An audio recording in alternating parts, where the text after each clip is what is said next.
The mountains don't care about your pain. They stand silent, watching, indifferent to the struggles of men who seek refuge in their shadows. And in those shadows, a decorated Navy SEAL was learning that some battles follow you home, no matter how far you run. Before we begin, tell us where you are watching from. And if you want to support the channel, please subscribe and hit the like button on this video. October in Copper Ridge, Montana, arrived with the weight of inevitability. The aspens had already surrendered their gold, leaving skeletal branches that clawed at a sky the color of old bruises. Wind moved through the pines with a sound like distant breathing, carrying the promise of early snow.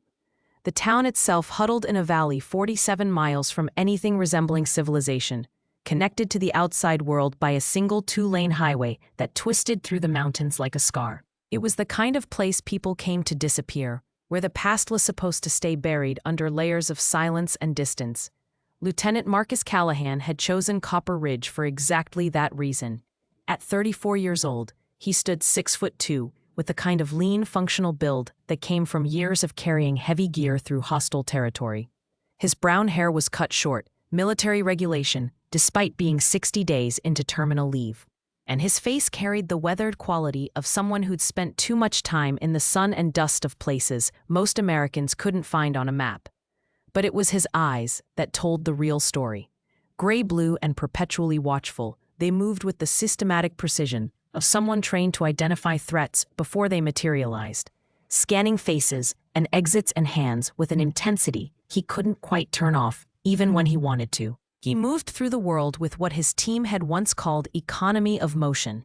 Nothing wasted, nothing rushed, every gesture deliberate and controlled. When he walked, his posture remained straight despite the invisible weight he carried, shoulders squared in a way that spoke of muscle memory drilled in over 8 years of active duty. His hands were calloused, scarred across the knuckles, and they rarely stayed completely still, fingers tapping against his thigh in patterns only he understood. He wore flannel and denim now instead of fatigues, but the uniform change hadn't altered the fundamental truth of what he was: a weapon, trying very hard to rust in peace. The hunting cabin he'd rented sat 12 miles outside town, accessible only by a dirt road that turned to mud when it rained and would become impassable once the real snow arrived. The structure was small, basic, with pine walls that smelled of sap and smoke, a wood-burning stove, and windows that looked out onto nothing but forest. No television, no internet, just silence and space. He'd thought that was what he needed. Room to breathe without the weight of expectations, without the eyes of people who wanted to call him hero when he felt like anything but. He wasn't alone in his exile. Titan lay on the worn rug near the stove, a 95-pound German shepherd whose dark sable coat showed streaks of gray around his muzzle. The dog was 6 years old, a military working dog who'd deployed twice alongside Marcus, and the bond between them went deeper than pet and owner. Titan was a partner, forged in the same fires that had tempered Marcus himself. A weapon, just like his handler. The shepherd's left shoulder bore a scar where shrapnel had torn through muscle during the same IED blast that had killed 3 of Marcus's teammates and ended both their military careers. The dog had a slight limp now, barely noticeable unless you knew what to look for.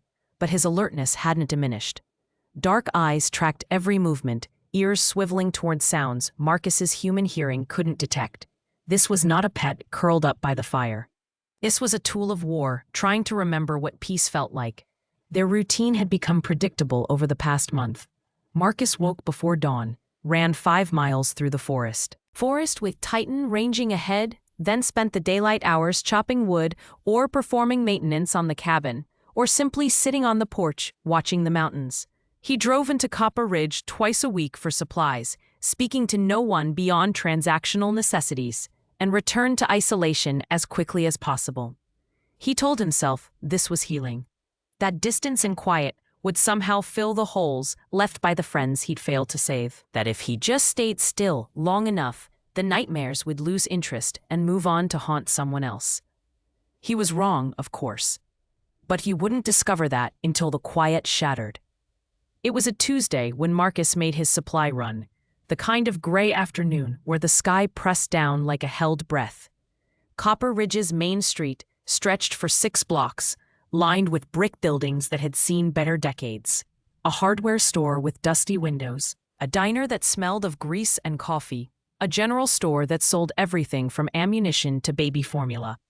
The few people on the sidewalks moved with heads down, hands shoved into pockets, the body language of a town that had learned to mind its own business. Marcus parked his battered Ford pickup outside Morrison's general store, Titan sitting alert in the passenger seat. He left the windows cracked, despite the cold. The dog would be fine. Inside, the store was overheated and cramped, aisles narrow between shelves stocked with an eclectic mixture of goods. Marcus moved efficiently, gathering coffee, canned goods, propane canisters. He was reaching for a bag of dog food when he heard it, a small, desperate sound. Wheezing. The sharp, struggling inhale of someone whose lungs had forgotten how to work properly. His combat medic training kicked in before conscious thought could catch up. He turned toward the sound. Every sense suddenly focused. Near the front counter, a small girl sat on the floor, back against a display of fishing lures, her face pale and lips tinged faintly blue. She couldn't have been more than 8 years old. Dark hair pulled back in a ponytail, wearing a purple jacket. Her hands clutched at her throat in the universal gesture of someone who couldn't breathe, eyes wide with the particular terror of suffocation. Standing over her, a woman in scrubs frantically dug through a purse, items spilling onto the floor. Her hands shook as she searched, and Marcus could hear her muttering under her breath.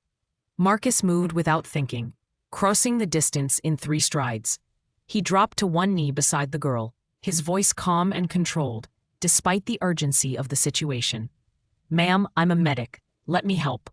The woman's head snapped up, her face a mixture of panic and desperate hope. She was in her early 40s, Korean-American, with exhausted eyes that spoke of too many double shifts and not enough sleep. Her hospital scrubs were wrinkled. A name tag reading, Chen, RN, clicked to her chest. "Her inhaler.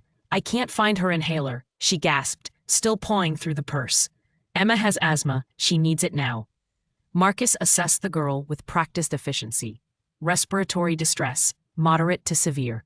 Cyanosis beginning around the lips.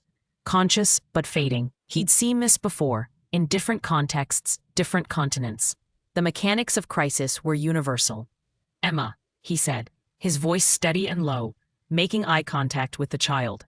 "I need you to try to breathe slowly. In through your nose if you can. I'm going to help you." He turned to the woman. "How long since the attack started?" 2 minutes, maybe 3. We were just checking out when she started wheezing. The cold air outside must have triggered it. Marcus nodded, already running calculations.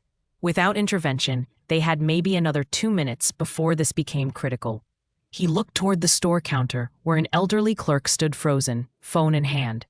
"Call 911, now." The clerk fumbled with the phone. Marcus returned his attention to Emma, positioning her upright, supporting her back. He'd treated sucking chest wounds. Ounds and arterial bleeds in firefights had kept men alive through sheer force of will, and medical knowledge drilled into him until it became instinct. An asthma attack was manageable, if they had the medication. Found it. The woman pulled a blue inhaler from the bottom of her purse, hands shaking so badly she nearly dropped it.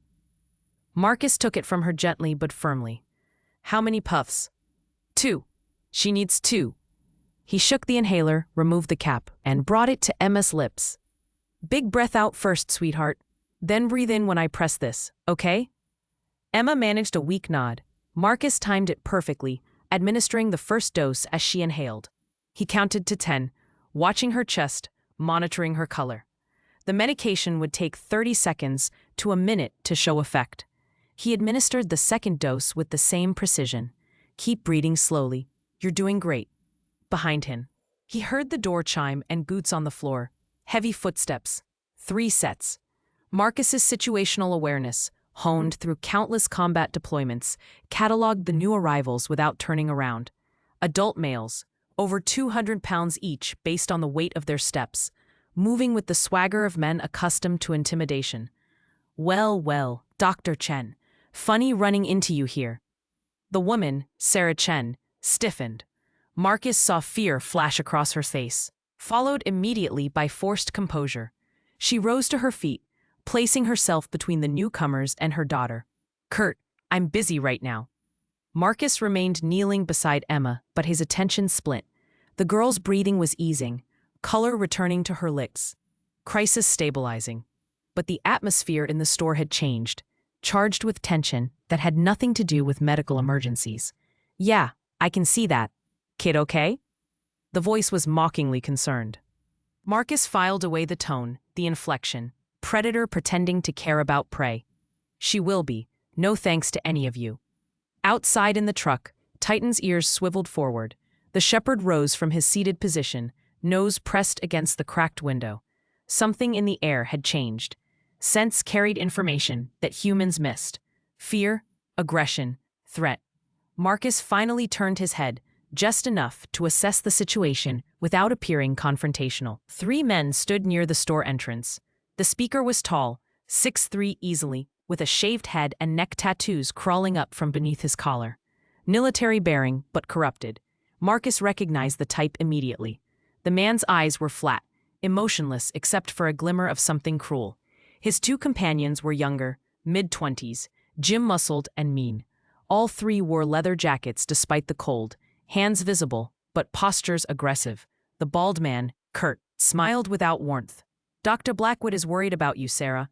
Says you missed your appointment yesterday. He wanted to make sure you were feeling all right.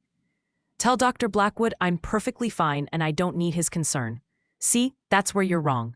Kurt took a step closer.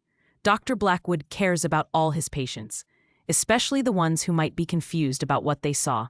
Sometimes people get stressed, remember things wrong. He thought maybe you could use some clarity. Marcus helped Emma to her feet, keeping his movements slow and non-threatening. The girl's breathing had normalized, the medication doing its job. Sarah immediately pulled her daughter close, wrapping an arm around her shoulders. "Emma, go wait by the counter." "Mom, now, sweetheart." The girl obeyed, casting frightened glances at the 3 men as she moved past them. Kurt's gaze followed her, winging in a way that made Marcus's jaw tighten. "Cute kid. Be a shame if something happened. Kids are fragile, you know? Accidents happen all the time." The threat was barely veiled. Sarah's face went pale, but her voice remained steady. "Are you threatening my daughter?" "Threatening? No, just concerned. You know how it is in a small town. People look out for each other, make sure everyone stays safe, as long as everyone keeps their mouths shut about things that aren't their business." Marcus stood slowly, placing himself at an angle where he could see both the men and the door. His heart rate hadn't elevated. Combat had taught him to stay calm when violence became possibility rather than potential. Kurt's eyes flicked toward him for the first time, assessing, dismissing. "This doesn't concern you, friend. Just a private conversation." Marcus said nothing. He simply held the man's gaze, his body language utterly neutral but immovable. It was a technique he'd learned from his first team leader. Sometimes the most effective communication was silence, combined with absolute stillness. It unnerved people, made them recalculate. Kurt's smile faltered. He'd expected either aggression or retreat. Getting neither confused the dynamic. Sarah seized the moment. "We're done here. Emma, come on." She moved toward her daughter, collecting the child and her scattered belongings in quick, efficient movements. Marcus shifted position slightly, maintaining himself as an obstacle between Sarah and the 3 men without being obvious about it. Kurt noticed. His eyes narrowed. "You really should reconsider, Sarah.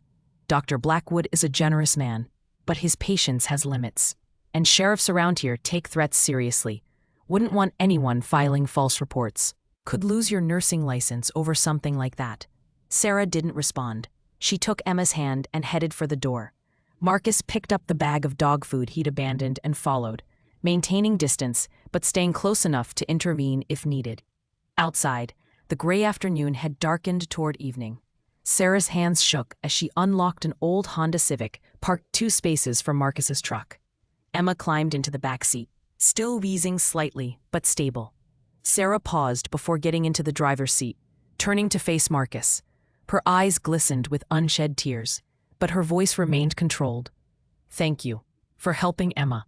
I don't know what I would have done if you hadn't been there." Marcus nodded once. "She'll be fine. Keep the inhaler accessible. Cold air is a common trigger." "I know, I'm a nurse. I should have been more careful." She glanced back toward the store where Kurt and his companions were visible through the window, watching. I'm sorry you got involved in that. Not your fault. She studied him for a moment, taking in the military posture, the watchful eyes, the controlled stillness. You're new in town. Passing through. It was a lie, but a useful one. Sarah seemed to accept it, or at least chose not to challenge it. She climbed into her car and drove away, a Honda's engine rattling in the cold air. Marcus loaded his supplies into the truck, aware of Kurt's eyes on him the entire time. Titan greeted him with a low whine, his body tense. The shepherd had watched everything through the window, and his instincts were screaming warnings. Marcus ran a hand over the dog's head. I know, boy, I know. He started the engine and headed back toward the cabin, but his mind remained in that store, replaying the interaction.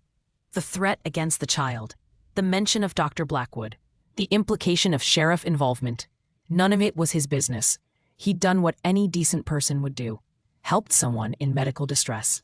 The rest was town politics, local corruption, the kind of ugliness that existed everywhere if you looked hard enough. Not his fight, not his town.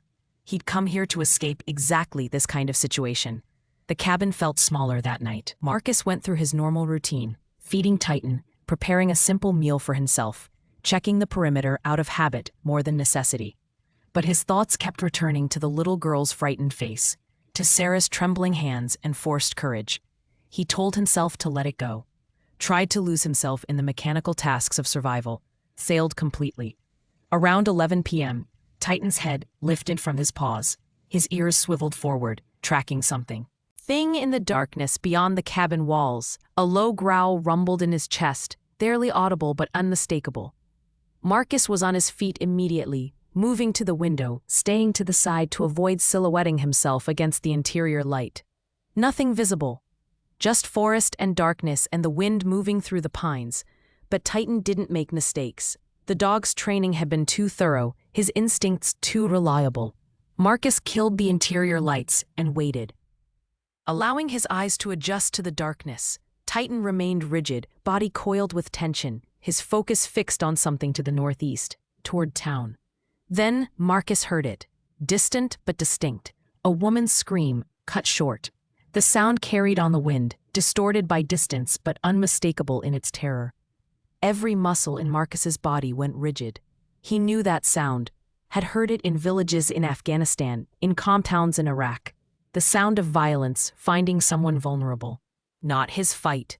Another scream, longer this time, desperate. Marcus grabbed his jacket and keys. Titan was already at the door, every line of the dog's body expressing urgency. They'd worked together long enough that words weren't necessary. The shepherd knew what was coming. The drive into town took 18 minutes, Marcus pushing the truck faster than was safe on the winding mountain roads.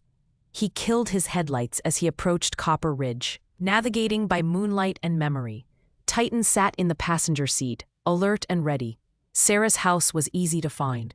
It was the one with lights blazing and a black SUV parked at an aggressive angle across the driveway.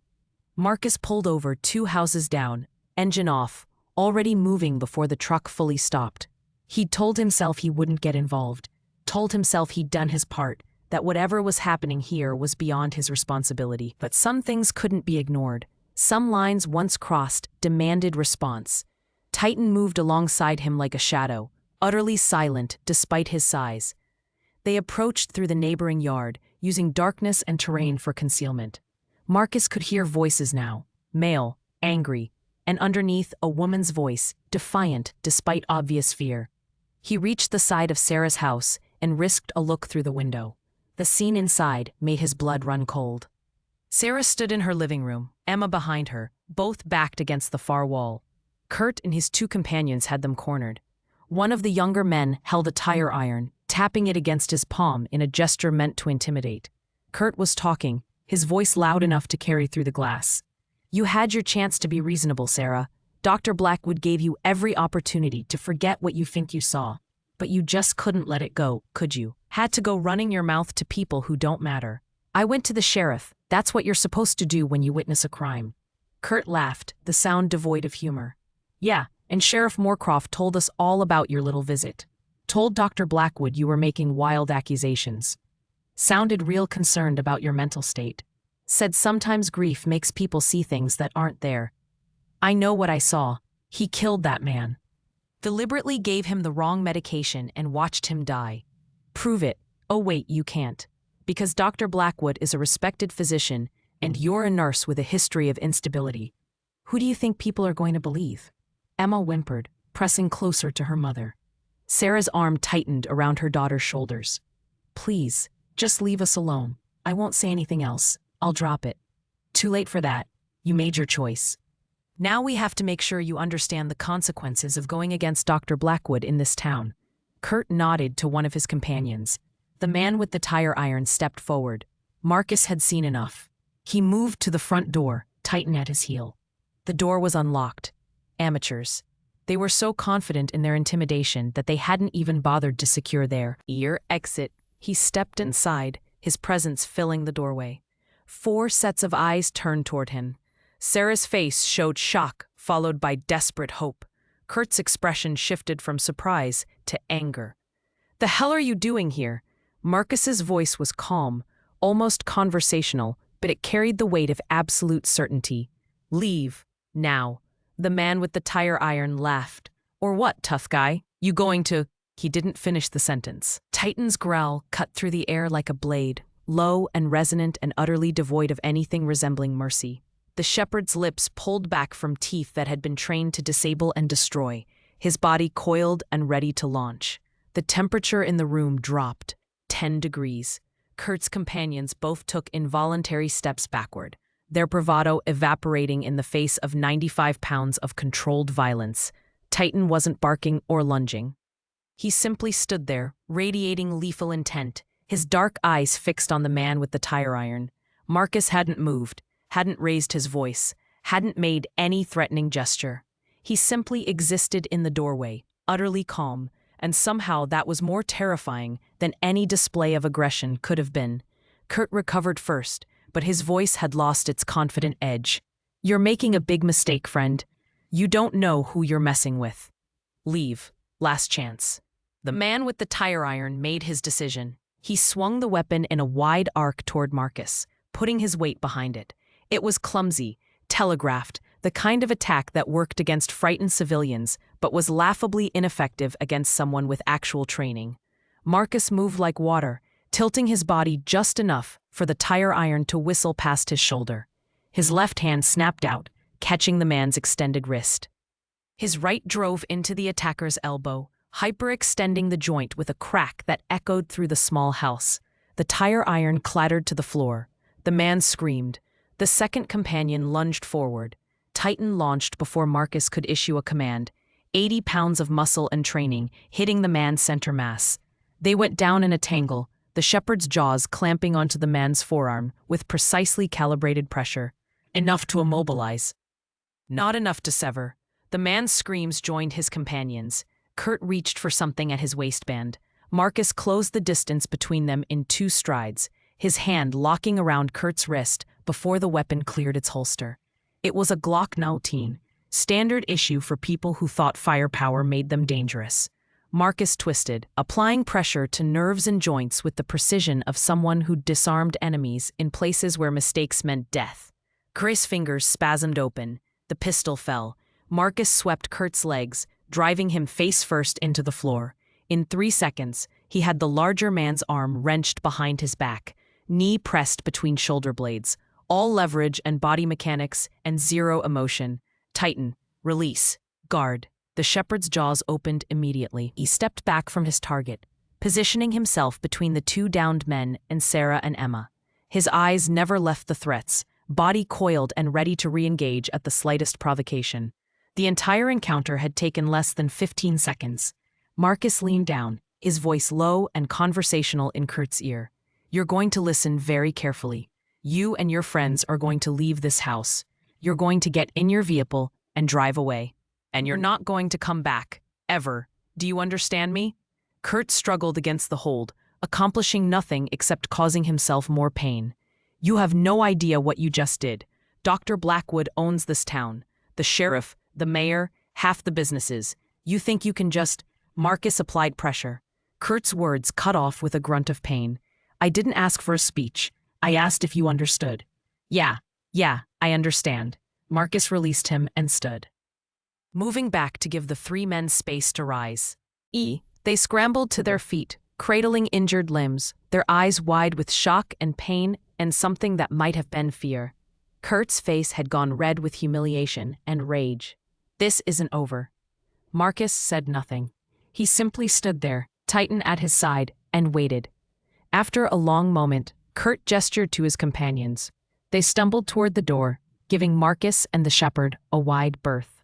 The sound of their SUV starting and tearing away into the night was the sweetest thing Sarah had heard in weeks. The silence that followed felt fragile.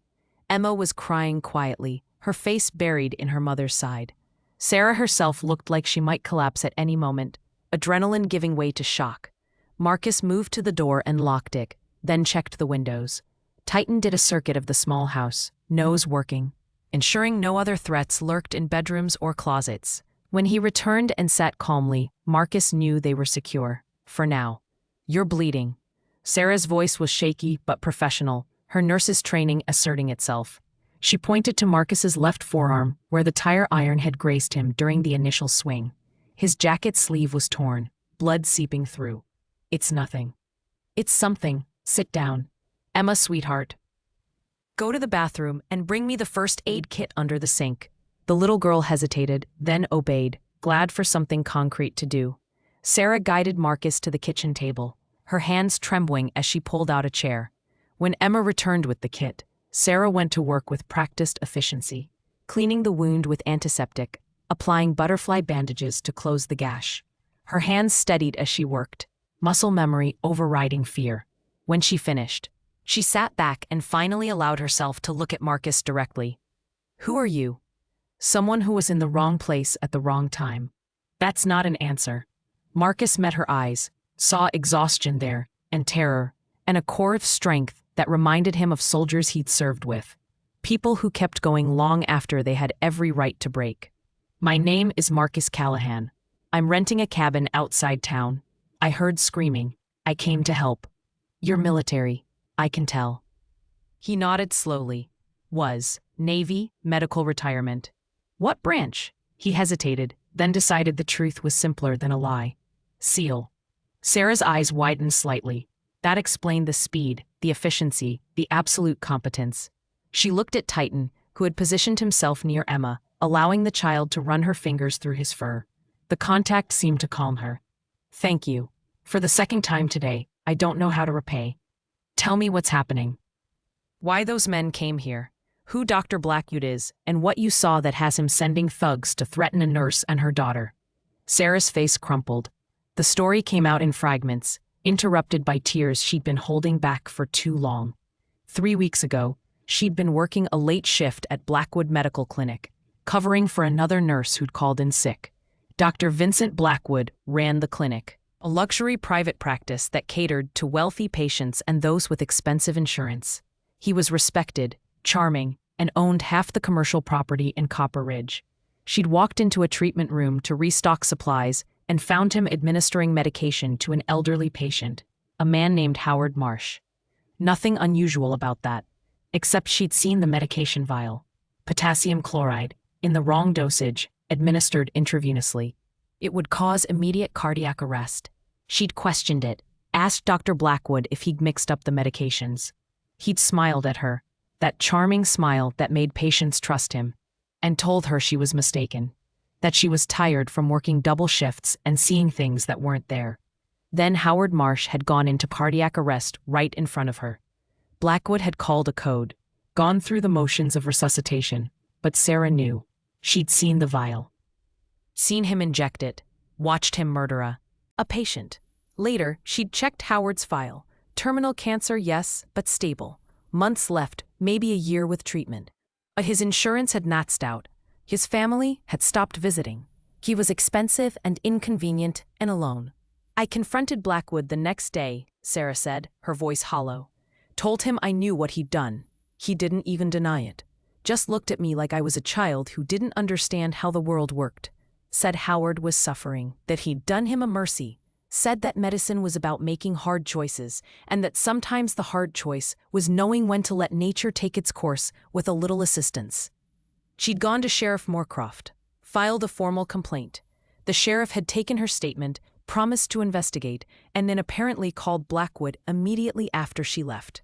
Within 2 days, the harassment started. Slashed tires, threatening letters. Men following Emma home from school. And always the message was the same. Drop it, forget what you saw, or your daughter pays the price. I was going to leave, Sarah whispered. Pack up Emma and run. But I have no money, no family to go to. My husband died 3 years ago. His life insurance barely covered the funeral. I'm living paycheck to paycheck. And even if I ran, Blackwood has connections, money. He could find us. Marcus listened without interrupting, his face impassive, but his mind working through the tactical realities. Small-town corruption wasn't new. He'd seen it in a dozen places, the same pattern of power consolidating around whoever had the most money or influence. But premeditated murder of patients crossed a line that made his blood run cold. How many others? He asked quietly. Sarah looked up, tears streaming down her face. I went back through the clinic records. 7 deaths in the past 3 years. All patients whose insurance had maxed out or who were terminal with no family. All listed as natural causes or complications from their conditions. But now that I know what to look for, the pattern is obvious. He's been killing people, Marcus. Killing them and getting away with it because nobody questions a doctor. Emma had fallen asleep on the couch, exhausted from fear and adrenaline crash. Titan lay on the floor beside her. The shepherd's presence providing a sense of security the child desperately needed. Marcus stood and walked to the window, looking out at the darkness. His reflection stared back at him, superimposed over the quiet street. He'd come to Montana to escape exactly this kind of situation, to stop being the person who had to make hard decisions and live with their consequences. He'd wanted peace, isolation, a chance to forget the faces of the men he'd killed and the friends he'd failed to save. But some things couldn't be ignored. Some evils demanded response. I need you to pack a bag for you and Emma. Essentials only. You're coming with me to the cabin tonight. Sarah's eyes widened. I can't just leave. I have work tomorrow. Emma has school. Those men aren't going to forget what happened here. They'll regroup, tell Blackwood, and come back with more people and worse intentions. You're not safe here. I'm not safe anywhere in this town. No, you're not, which is why we're going to end this. Sarah stared at him. End it how? You saw what happened when I went to the sheriff. Blackwood owns the local law enforcement. He has money, lawyers, connections. What can one person possibly do against all that? Marcus turned from the window, his gray-blue eyes holding hers with an intensity that was almost physical. I'm not just one person. I'm someone who's very good at solving problems that official channels can't or won't address. And I'm someone who's seen what happens when evil people are allowed to operate without consequences. It metastasizes, spreads. Blackwood won't stop with 7 victims. He'll keep killing because he can, because he's learned that nobody will stop him. You're talking about going after him directly. That's insane. He'll have you arrested or killed. Maybe, or maybe. Maybe he's gotten so arrogant, so comfortable in his power, that he won't see a real threat until it's too late. Sarah wanted to argue, wanted to tell him that heroics would get them both killed, that the smart move was to run and pray Blackwood lost interest. But looking at Marcus, at the quiet certainty in his posture, at the way Titan waited for commands with absolute trust, she realized something. This man wasn't offering to be her hero. He was offering to be a weapon she could point at her enemies. And God help her, she was desperate enough to accept. She packed. The drive to the cabin took 30 minutes. Emma sleeping in the back seat wrapped in a blanket. Sarah silent in the passenger seat, processing everything that had happened in the span of a few impossible hours. Marcus drove with his attention split between the road and his mirrors, watching for headlights that might indicate pursuit. None came. The cabin was cold when they arrived, the fire having died to embers. Marcus got it restarted while Sarah carried Emma inside and settled her on the small couch. Titan took up a position by the door, ears alert for any approach. When the fire was blazing and warmth beginning to seep back into the space, Marcus opened a locked cabinet and began removing items. A tactical vest, spare magazines for a 6-hour P226, a Ka bar knife, A small medical kit far more comprehensive than anything civilian. Equipment he'd told himself he wouldn't need anymore. Relics of a life he was trying to leave behind. Sarah watched him work, recognition dawning. You were planning for something like this. I was planning for everything, old habits. What do we do now? Marcus checked the magazine on his pistol, movements automatic and efficient. Now we gather evidence. Real evidence that can't be dismissed or covered up. Medical records, financial documents, anything that proves pattern and intent. Then we bypass local law enforcement entirely and take it to someone who can't be bought. Who? The state police? FBI, medical fraud, insurance fraud, potentially multiple counts of first-degree murder. That's federal jurisdiction. They'll have to investigate. And what happens when Blackwood finds out what we're doing? When Kurt tells him you humiliated him and helped me, he'll come after you too. Marcus met her eyes, and for the first time since she'd met him, she saw something other than controlled calm in his expression. She saw the ghost of something harder, something forged in places where morality was a luxury and survival was the only law that mattered. Let him come. Meanwhile, across town, in a house that cost more than most of Copper Ridge's residents would earn in a lifetime, Dr. Vincent Blackwood received the news he'd been dreading. The estate sat on 15 acres of pristine Montana landscape, all stone and glass and architectural ambition. Floor-to-ceiling windows offered views of the mountains, now invisible in the darkness but implied by their absence of stars. Inside, the decor was aggressively modern, all sharp angles and neutral tones, the kind of space that appeared in luxury magazines and felt utterly soulless in person. Blackwood stood in his study, a crystal tumbler of scotch in one hand, his phone pressed to his ear with the other. He was 52 but looked a decade younger, the benefits of expensive skincare and strategic cosmetic procedures. Silver hair styled perfectly, even at midnight. Tailored slacks and a cashmere sweater that cost more than Sarah Chen's monthly salary. Everything about him screamed wealth and control. Except his expression. That was pure fury, barely contained beneath a veneer of civility. Say that again, Kurt, slowly, because I must have misheard you. Kurt's voice came through the speaker, tight with humiliation and pain. There was a guy, at her house, military. He had a dog, some kind of attack dog. He took all three of us down in seconds. Broke Danny's arm, had Rico's arm damn near torn off. I tried to pull my piece and he disarmed me like I was a child. Blackwood's fingers tightened round the tumbler. And you left.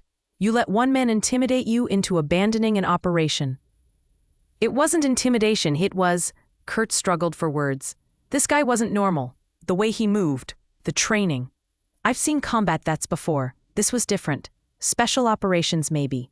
And that dog was military too. Trained to kill. I don't care if he was a Navy SEAL. You had 3 men and firearms, and you retreated from one individual. The silence on the other end of the line confirmed Blackwood's suspicion. His mind raced, calculating implications and adjusting strategies. A Navy SEAL. Here.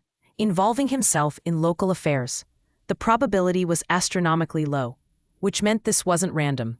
Someone had reached out for help, or the man had stumbled into the situation and chosen to engage. Either option was unacceptable. Find out who he is, where he's staying. Everything about him. I want a full briefing by morning. Doc, maybe we should back off Sarah Chen for a while. Let things cool down. This guy changes the equation. This guy changes nothing. Sarah Chen witnessed something she shouldn't have and made the catastrophic mistake of thinking she could challenge me. That mistake requires correction. The presence of some damaged veteran with delusions of heroism doesn't alter that fundamental reality. Blackwood ended the call and stood at the window, staring at his reflection in the glass. Behind him, the study shelves held medical degrees from prestigious universities, awards from professional organizations, photos of him shaking hands with senators and governors. Evidence of a life built on reputation and influence and the careful cultivation of power. He'd come to Copper Ridge 5 years ago, after a malpractice lawsuit in Seattle had made continuing his practice there untenable. The case had been settled quietly, records sealed, but the whispers had followed.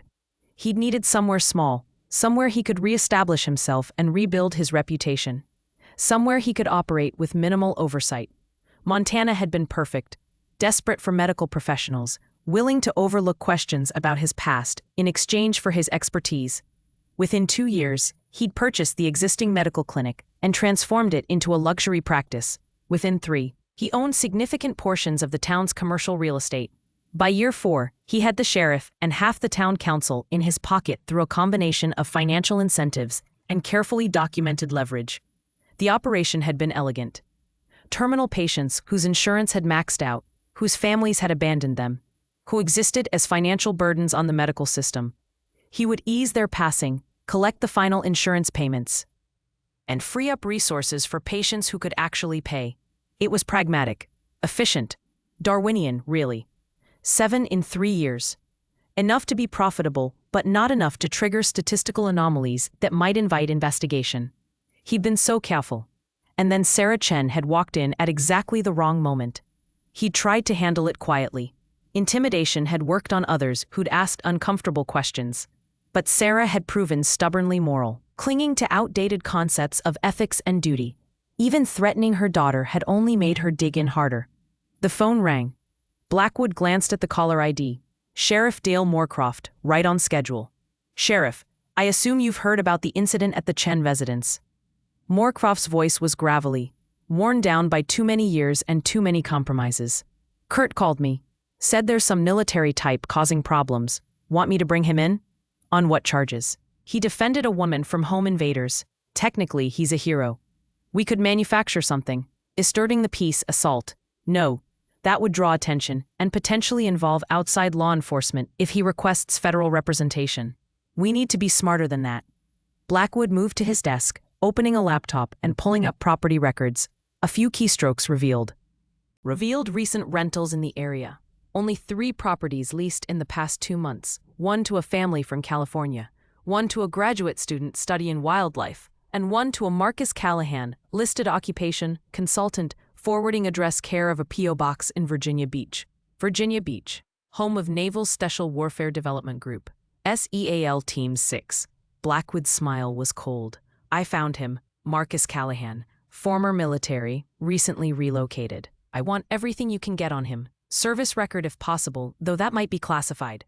Known associates, family, any vulnerabilities we can exploit. And then what? Then we remind Mr. Callahan that inserting himself into situations he doesn't understand has consequences. We'll start with legal pressure. Harassment charges filed by Kurt and his associates. Code violations on his rental property. Make his life uncomfortable through official channels. That doesn't encourage him to mind his own business. We escalate. Escalate how? Blackwood's reflection in the window smiled back at him. However necessary.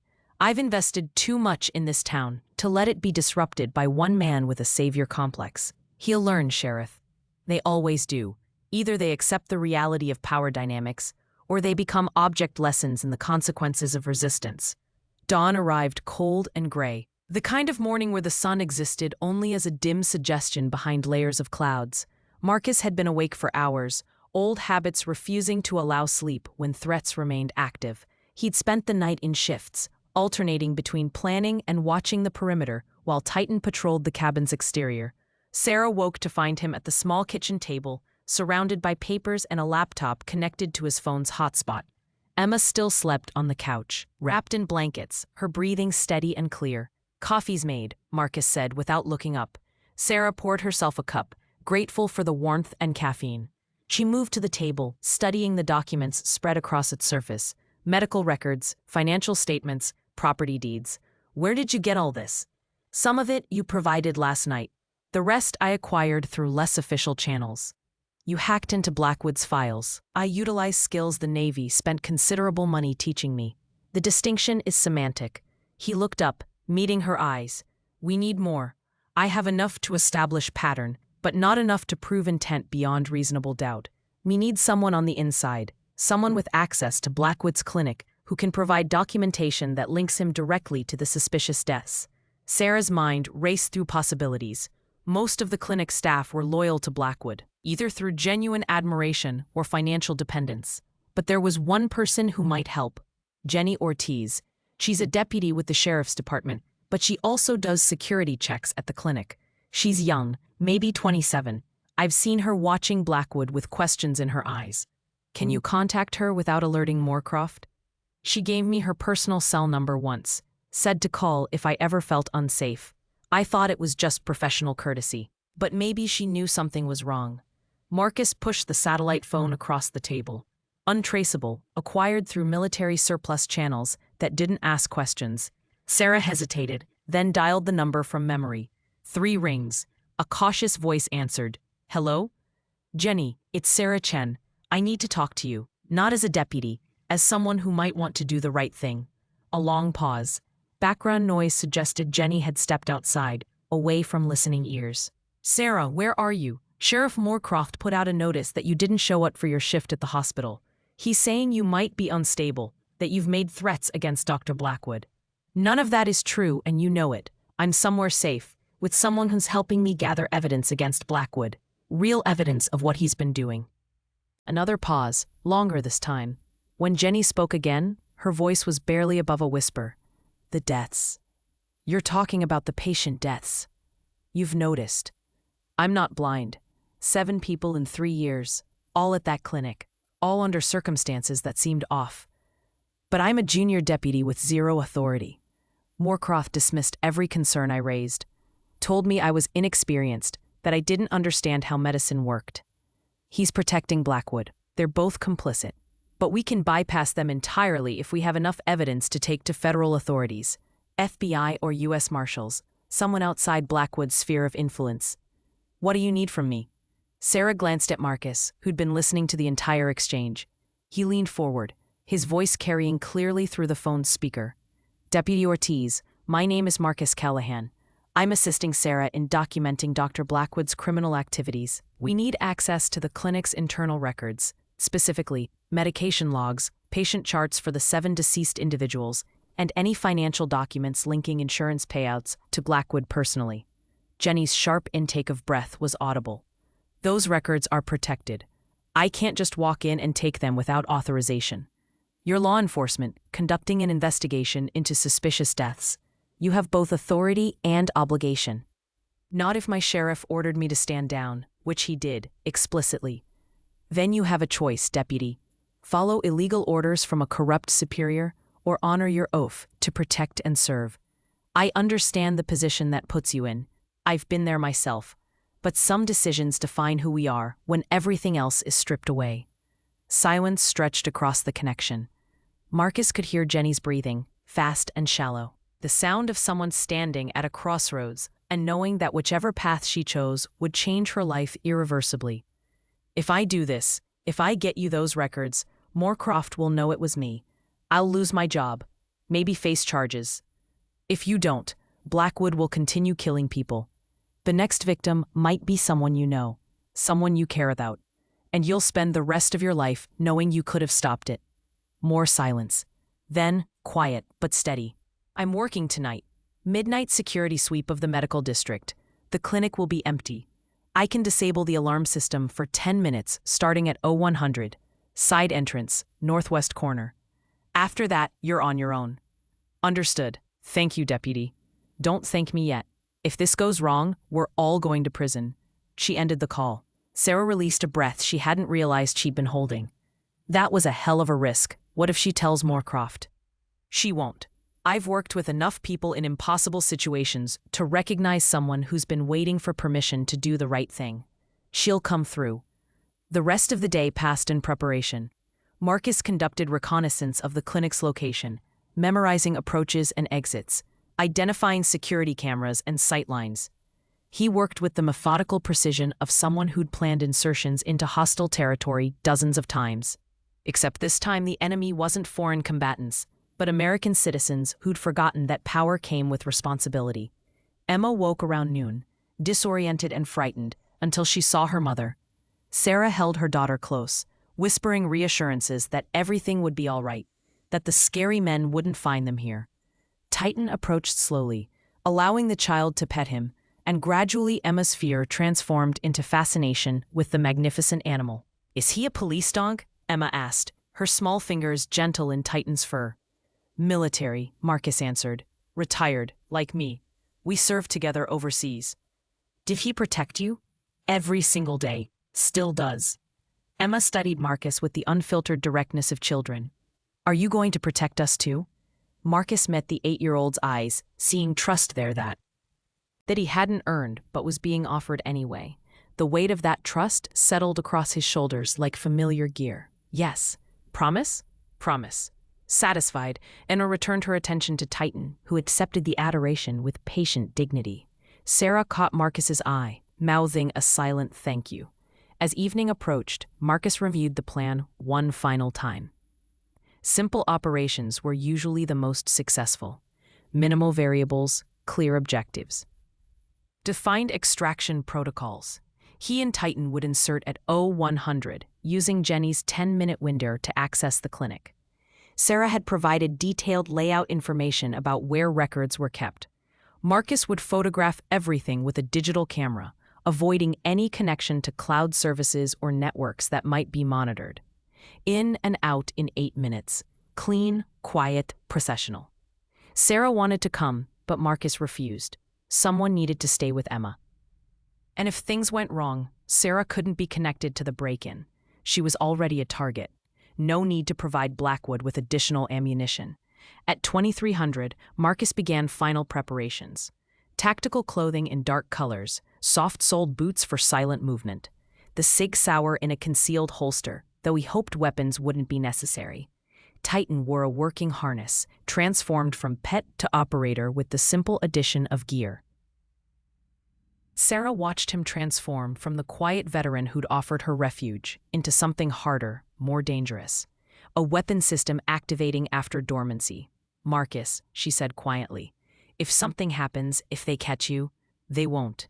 But if they do, I don't want you to think I'm not grateful.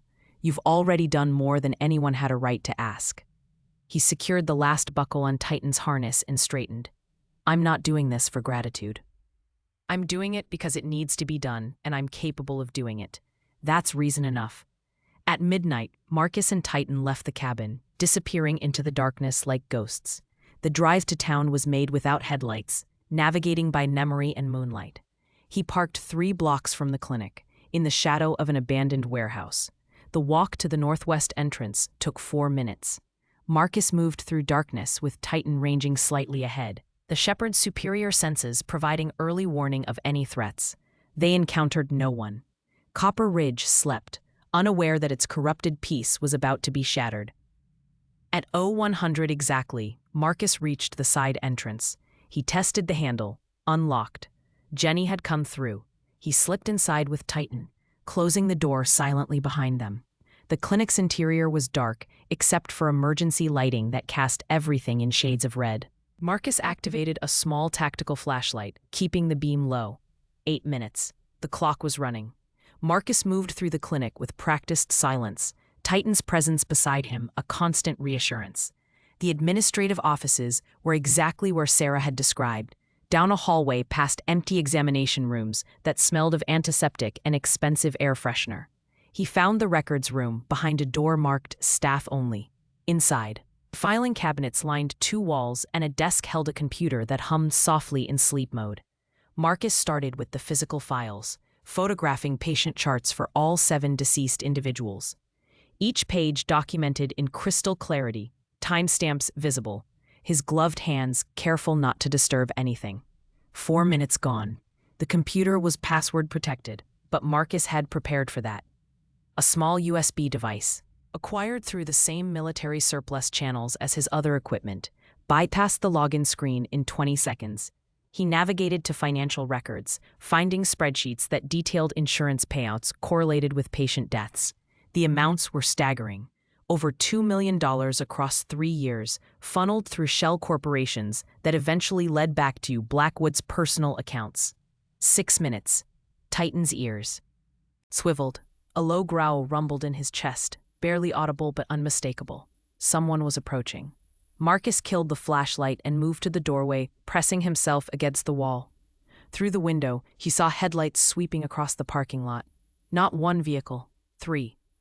The ambush was obvious in hindsight. Jenny hadn't betrayed them, but someone had been watching her, waiting for exactly this kind of move. Or Blackwood had anticipated the play and set a trap. Either way, Marcus's 8-minute timeline had just collapsed. He heard voices, doors slamming, footsteps moving with purpose toward the building. Marcus made his decision in the span of a heartbeat. The evidence on his camera was enough. Time to extract. He moved back through the hallway, Titan at his heel. The northwest entrance was compromised, multiple hostiles entering through that access point. Marcus pivoted, heading for the front of the building. Glass doors. Vulnerable but offering sightlines and multiple directions for egress. He was 10 feet from the entrance when Kurt stepped through it, flanked by 4 men Marcus hadn't seen before. All armed, all pointing weapons directly at him. "Don't move, hero. Hands where I can see them." Marcus complied slowly, raising his hands to shoulder height. His mind raced through options. 5 armed hostiles in front, unknown number behind. Titan coiled beside him, waiting for a command that would transform the shepherd into a missile of teeth and muscle. But even trained military dogs weren't bulletproof, and Marcus wouldn't risk his partner's life unless absolutely necessary. Weapon. Slowly. 2 fingers. Place it on the ground. Marcus reached for his Sig Sauer with exaggerated care, using 2 fingers as instructed, and set it on the polished floor. Kurt smiled, the expression vicious with satisfaction. "Doctor, Blackwood's going to be real pleased. Caught you red-handed breaking and entering. That's prison time, Seal. And your dog? Animal control's gonna put him down for being a dangerous animal." Marcus's voice remained calm, almost conversational. "You're going to threaten my dog? That's your tactical choice right now? I'm stating facts. You're done. Your little crusade is over. Now call off your mutt before I shoot it." Marcus tilted his head slightly, studying Kirk with the detached interest of someone analyzing a problem. "You have 5 men and 5 weapons pointed at me, but you haven't pulled a trigger. Why is that?" Kurt's smile faltered. "Because Blackwood wants you alive, wants to make an example." "No. Because you're not actually willing to commit murder in front of witnesses. Your friends here might be willing to intimidate and threaten, but actually killing someone, that's a different threshold. You're criminals, but you're not soldiers. You don't have the stomach for what happens next." Big talk from a man surrounded by guns. Marcus's expression didn't change. "I've been surrounded by guns before, in places where people actually knew how to use them. You're amateurs playing at being dangerous, and you made a critical mistake." "What mistake?" "You assumed I came alone." The front entrance exploded inward, not literally, but the effect was equally dramatic. Federal agents in tactical gear poured through, weapons drawn, voices commanding everyone to get on the ground. Kurt's men froze, caught between their weapons trained on Marcus and the new threat behind them. "FBI, drop your weapons, now." Kurt's face went white. His gun clattered to the floor. His companions followed suit, hands rising in surrender as agents swarmed around them. In the chaos, Marcus calmly retrieved his Sig Sauer and stepped back, Titan moving with him. A woman in her 40s approached, FBI credentials held high. "Marcus Callahan, Special Agent Lisa Freeman. We got your evidence package and your coordinates. Looks like we arrived just in time." Marcus had sent the photographed evidence to his former team leader 2 hours before the insertion, along with GPS coordinates and a request for federal backup. The message had been clear. "If you don't hear from me by 0200, assume I'm compromised and move in." It was 0153. "Appreciate the timing, Agent Freeman." She smiled grimly. "We've been building a case on Dr. Blackwood for 6 months. Insurance fraud, prescription drug trafficking. But we couldn't prove the murders. Your evidence just gave us everything we needed." More agents moved through the clinic, securing the building and placing Kurt's men in restraints. Sheriff Moorcroft arrived moments later, his face a portrait of confusion and growing horror as he realized what was happening. "What's going on here? I'm the local law enforcement. You're under investigation for corruption and obstruction of justice, Sheriff."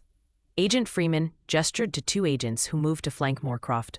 "You have the right to remain silent." The sheriff's protests faded as he was read his rights and led away.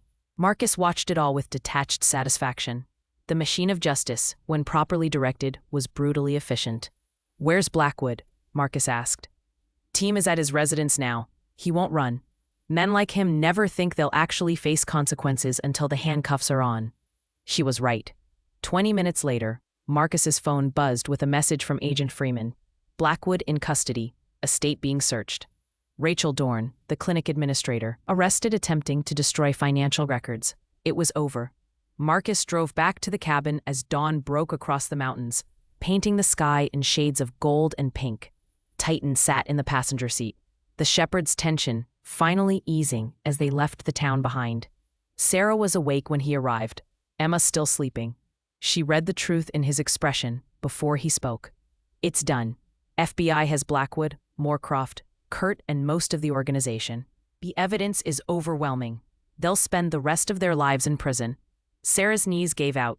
She sat heavily on the couch, tears streaming down her face. Not from sadness, but from the release of pressure she'd been carrying for weeks. Emma's safe. She's safe. You both are.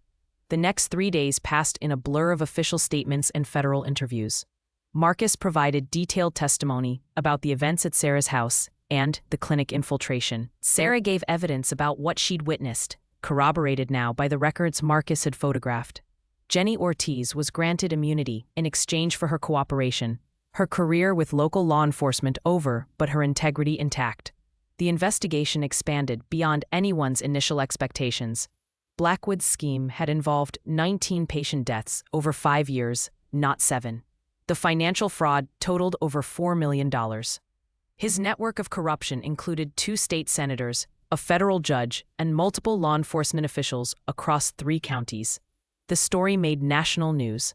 Decorated Navy SEAL exposes medical murder conspiracy. Ran in every major outlet. Marcus ignored the attention, deflecting credit to Sarah's courage and the FBI's professionalism.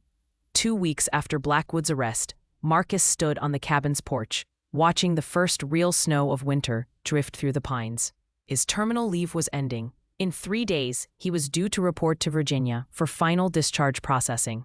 Sarah approached from her car, Emma running ahead to greet Titan with the enthusiasm of a child who'd adopted the military working dog as her personal guardian.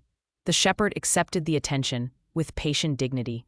"We're heading back to town today," Sarah said. "The house is cleared as a crime scene. Life has to go back to normal, whatever that means now." Marcus nodded. Normal would take time. Trauma didn't heal on convenient timelines. The hospital offered me my job back, with a raise actually, and the FBI said there's going to be compensation for the victims' families. Emma and I will be okay, financially, eventually. I'm glad. Sarah studied his face. "What about you? What happens when you leave here?" "I report to Virginia." "Inya, process out of the Navy. Figure out what comes next. You could stay. Copper Ridge is going to need to rebuild. New sheriff, new medical professionals. They'd be lucky to have someone like ye." Marcus smiled slightly. "I'm not a sheriff, and this was never my town." "Maybe not, but you saved it anyway." Emma ran up the porch steps, breathless and smiling. "Mr. Marcus, can Titan come visit us sometimes, please?" He knelt to her level. "Titan goes where I go. We're a team. Then you have to visit. You promised to protect us, and you can't protect us if you're far away." Sarah rested a hand on her daughter's shoulder. "Emma, Mr. Marcus has his own life. He can't just—" "Actually," Marcus interrupted, surprising himself. "I could use a reason to come back to Montana. Make sure you two are settling in all right. Titan would appreciate seeing his friend again." Emma's face lit up with joy. Sarah's eyes glistened with gratitude and something else. Hope, maybe. Or recognition that some connections, forged in crisis, became the foundations for something lasting. They left an hour later, promising to stay in touch. Marcus watched their car disappear down the mountain road, Titan sitting beside him. 3 months later, Marcus stood in a small apartment in Missoula, Montana, boxes still unpacked around him. His discharge from the Navy was complete. His terminal leave had become the first chapter of civilian life. The apartment wasn't much, but it had space for Titan and a view of the mountains. It was 47 miles from Copper Ridge, close enough to visit, far enough to maintain perspective. His phone buzzed. A text from Sarah. "Emma wants to know if you and Titan are coming to her birthday party next week. She's very insistent. So am I." Marcus typed a response. "We'll be there." Another message arrived, this one from Agent Freeman. "Another case you might be interested in. Small town in Idaho. Similar pattern of corruption. Could use someone with your particular skills. Interested?" Marcus looked at Titan, who watched him with intelligent eyes that had seen war and peace and everything between. The shepherd's tail wagged once, a slow, deliberate movement that Marcus had learned to interpret as approval. He'd spent 8 years fighting enemies in foreign lands, trying to protect people who'd never know his name. He'd lost friends and pieces of himself in that service, and when it ended, he'd tried to disappear into isolation, believing his purpose had died with his military career. But maybe that had been wrong. Maybe the most important battles weren't fought overseas, but in small towns where ordinary people faced extraordinary evil. Maybe being a warrior wasn't about the uniform or the flag, but about standing up when others couldn't. Marcus typed his response to Agent Freeman. "Send me the details." He walked to the window, looking out at the mountains that had witnessed his transformation from isolated veteran to engaged protector. Somewhere in Idaho, people were suffering, waiting for someone to care enough to intervene. He would answer that call, because some things mattered more than personal peace. Justice, protection of the innocent, standing against corruption, regardless of cost. Titan joined him at the window, and Marcus rested a hand on the shepherd's head. "Looks like we're needed again, boy." The dog's tail wagged. If this story touched your heart, please subscribe to our channel. Tell us in the comments what you would have done in Marcus's situation. Would you have walked away, or would you have stood and fought? Share this story with someone who needs to be reminded that one person can make a difference. Because somewhere out there, in a small town most people will never visit, someone is waiting for a hero. And when duty calls, some people will always answer. May you find the courage to stand when standing is hard. May you protect those who cannot protect themselves. And may you never forget that the measure of a person isn't in their strength, but in how they use that strength for others. God bless you all.